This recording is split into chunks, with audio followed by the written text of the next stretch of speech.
And welcome in another episode of Quran Wow Words of Wisdom. And today we're looking at chapter number 51, which is Surah Ad-Dariyat, the winds that scatter.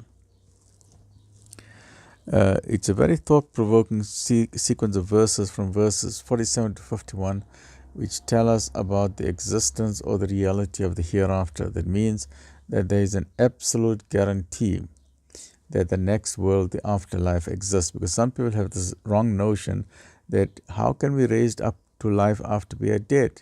So this verse re-emphasizes again this concept that please, human beings, please remember that this life on earth is only a short temporary period, less than 100 years. But after you are dead, even though your bones look decomposed, you could be cremated, you could be scattered into ashes into furthest northern winds, or you could be bomb blasted into outer space. There is an absolute guarantee.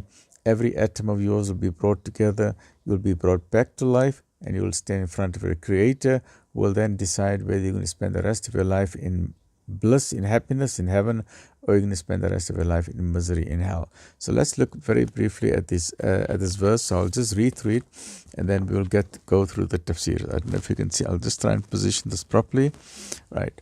A'udhu billahi minash shaitanir rajim. Bismillahir rahmanir rahim. Right. We have built the heaven with our own might, and we possess the power for it. We have spread out the earth, and behold, how excellent spreaders we are. And we have created everything in pairs. Maybe that you learn a lesson from it. So flee unto Allah. I am an open warner from Him to you. And do not set up another God with God. I am an open warner from Him unto you. Now, this is a very extensive, lot of tafsir in this and understanding of this. So I have made some notes and I've done some research from some journal articles in botany because this concept of pairs. So please bear with me as I'll just go through my notes and let's just go through this absolutely amazing sequence of verses which gives an absolute guarantee. So please remember, if you're not a Muslim and if you're joining me in this, please remember that the Quran makes it absolutely certain that there's a guarantee that there is a life after that. Please remember that our world on this life is only temporary, right? So let's look at some of the evidence for this, that why does the Quran say that the hereafter is an absolute guarantee, right? After presenting historical arguments for the hereafter, now arguments from the universe are being presented in proof for the reality of the hereafter and for the existence of the hereafter. The word must may mean the one who possesses power and means, and also the one who can extend and expand something. The Creator Supreme is expanding the universe.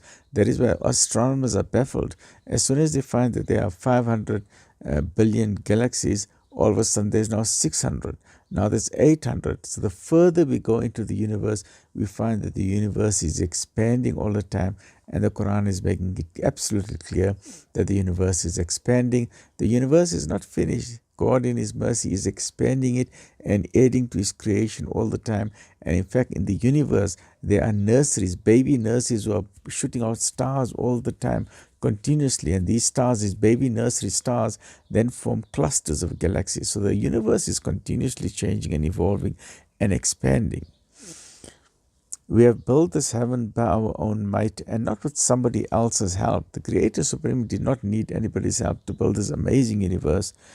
And the erection of the universe was in no way beyond us. The structure of the universe, the building up of the universe was not beyond the capacity of the Creator Supreme. So think, how can you ever conceive that we shall not be able to recreate it? So God in His mercy said, we have created the first time around. Absolute guarantee we'll create it again. We have created you the first time around. Absolute guarantee we'll create you again for a second time, as much time as we want to, right? This huge universe that we have created is not a finished piece of art, and we are expanding it continuously. The new and ever new manifestations of this creation are appearing at every moment. That's why we find new species of plants, new species of animals, new species of marine life, which is absolutely amazing all the time. So how can you then think that such a marvelous creator would not be able to repeat His creation? And then let's look at the concept where it says we have spread out the earth and we are excellent spreaders. Let's see what does that mean.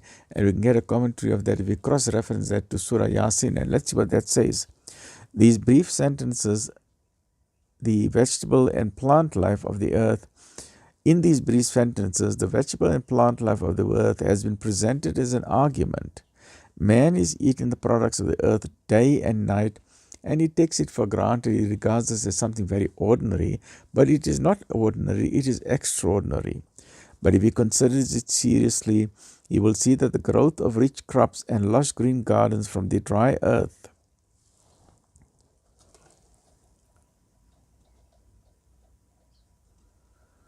Sorry, I just got distracted there a bit. From the dry earth and flowing in it of the springs and rivers is not a simple thing which might be happening of itself, but there is a great wisdom and power behind all of this. Consider the reality of the earth. The substances of which it is composed do not possess any power of their own or for growth. All these substances, individually as well as after every sort of combination, remain inorganic and thus do not possess any signs of life. So the question is, how did these inorganic things possible for plant life to emerge from an earth that is dead?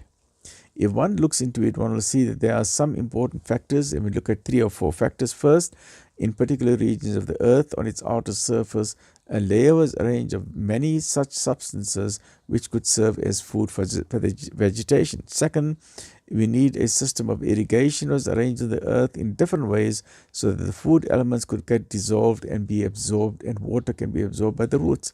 Third, the atmosphere is arranged around the earth which protects it against the calamities of the sky, and the atmosphere also becomes a means of rainfall, and rain is the foundation which is the key to life on earth. And fourth, a relationship was established between the sun and the earth so as to provide proper temperature and suitable seasons for the vegetation. So all of this, there is a perfect system behind it. It is not haphazard. It did not just arise by itself. With the provision of these main factors, the coming to life of the vegetation becomes possible. After arranging the suitable conditions, the seed of each species of vegetation was so constituted that as soon as it received favorable soil, favorable water, favorable air, and the season, vegetable life should start stirring within it.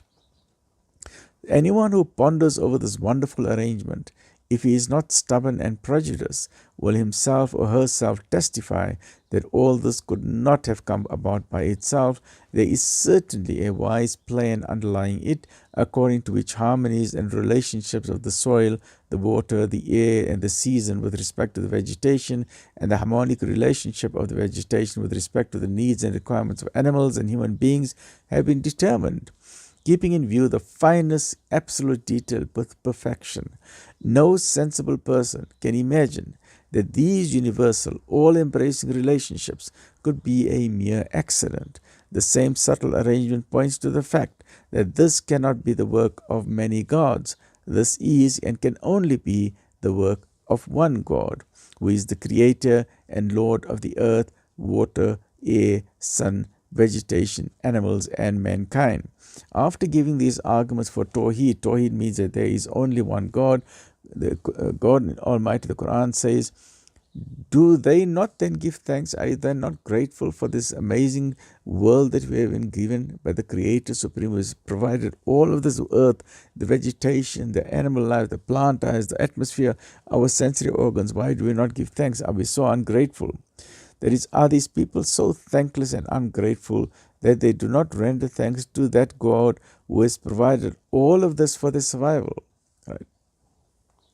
Are they so wretched that instead of bowing before Him and they bow before false gods who have not even created a single blade of grass? Now let's look at this beautiful concept of everything has been created in pairs. And the verse says, and we have created everything in pairs. Maybe that you learn a lesson from it. So flee unto Allah. I am an open warner from Him unto you. That is, everything in the world has been created on the principle of pairs. The whole system of the universe is functioning on the principle that certain things are complementary and matching to certain others, and their combinations bring countless new forms and combinations. Nothing is so unique that it does not have a match. Everything has an opposite in the universe. There's positive and negative, day and night, night and day, positive ions, negative ions. We have Sodium and chloride, positive and negative, H2O, right? Light and dark, hot and cold. Even plants and vegetation have male and female. You have high and low, short and tall, thin and fat, inside and outside. So similarly, it's logical that we have this world and we have the next world. You see how beautiful the Quran says. So because everything is the opposite, it means we have this world, we have the next world. We have the material world, we have the spiritual world. We have the physical world, we have the transcendental world. We have the body, we have the soul. Absolutely beautiful, common sense, but it makes so much sense, right? Now, it was for many years, it was for thousands of years, no one knew that plants had male and female anatomical parts. They just thought, no, they just reproduce by themselves. So the vast majority, but it has now been determined with absolute certainty, and only very recently, yet the Quran makes it clear 1,400 years ago that even plants are made up of male and female. No one knew this, but the Quran told us 1,400 years ago, and it was only about 200 years ago, and I'll relate to the journal article because I went to the journal article on botany, which confirmed the history of when it was discovered that even plants are made up of male and female. So it has been confirmed that the vast majority of plants are both male and female. The breeding system, or how the sperm from one plant fertilizes the ovum of another, depends on the reproductive morphology and is the single most important determinant of genetic structure of plant populations. And the person who discovered this is Christian Conrad Sprengel in 1793. He studied the reproduction of flowering plants, and for the first time, it is understood that the pollination process involved both biotic and abiotic interactions. And if you look at the journal, which is known as the Journal of Nature, in volume 131, page number 132, the discovery of sex in plants is usually credited to Camillerius in 1694 and Curator in 1761. And there's a fabulous book written about this whole history of how it was discovered that there is sexual reproduction in plants. Absolutely amazing.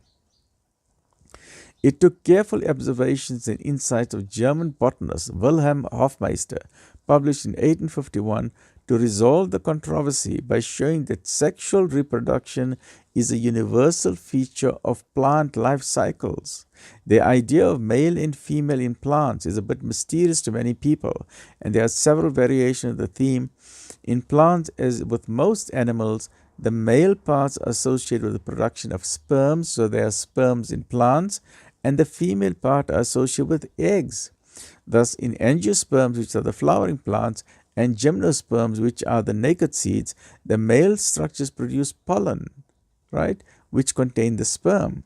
And the female structures have one or more ovaries, which contain the eggs known as ovules. Absolutely amazing. Just a recent discovery, but yet the Quran makes mention of it 1,400 years ago, subhanAllah.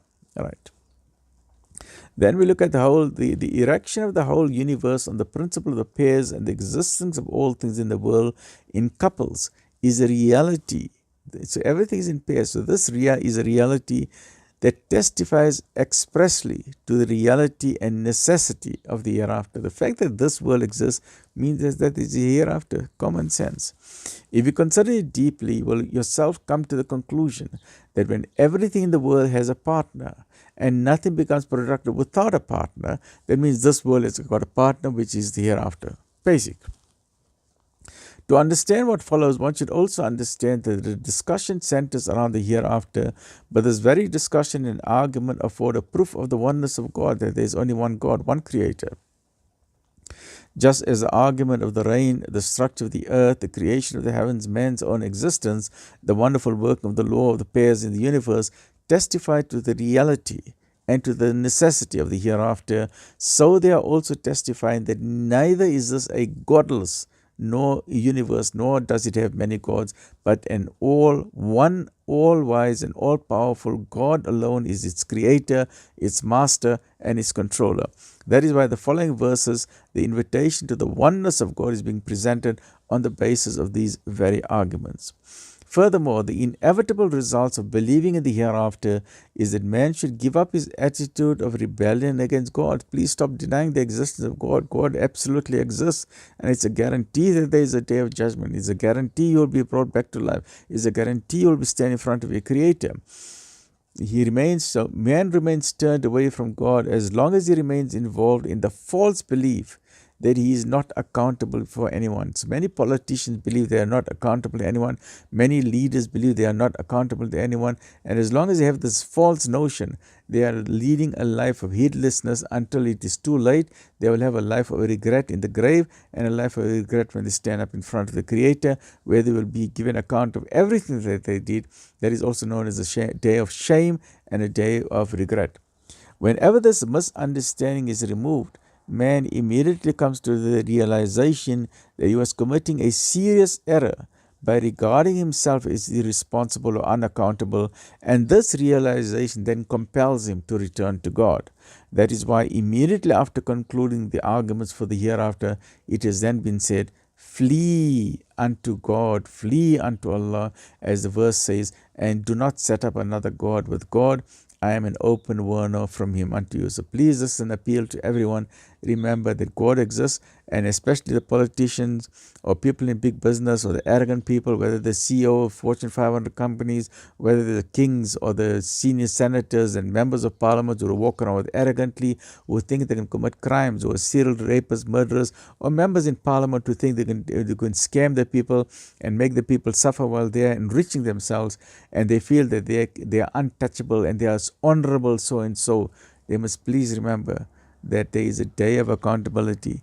All the hidden secrets, all the crimes will be brought in front of them on a huge screen from sky to heavens, and every person will see the crimes that they committed, and that will be the day of shame and humiliation for these people. They will fall on their knees and beg to God to be sent back to earth, to say, we made a mistake, now we will be good people. God will say, you had your chance. Warners came to you that this is a day of shame, this is a day of justice, because every victim needs their day in court. And if the court in the world cannot give them the day of justice, they will most certainly get the day of justice on the day of judgment, about which there is absolutely no doubt whatsoever. Stay well, look after yourself. Alhamdulillah Rabbil Alameen.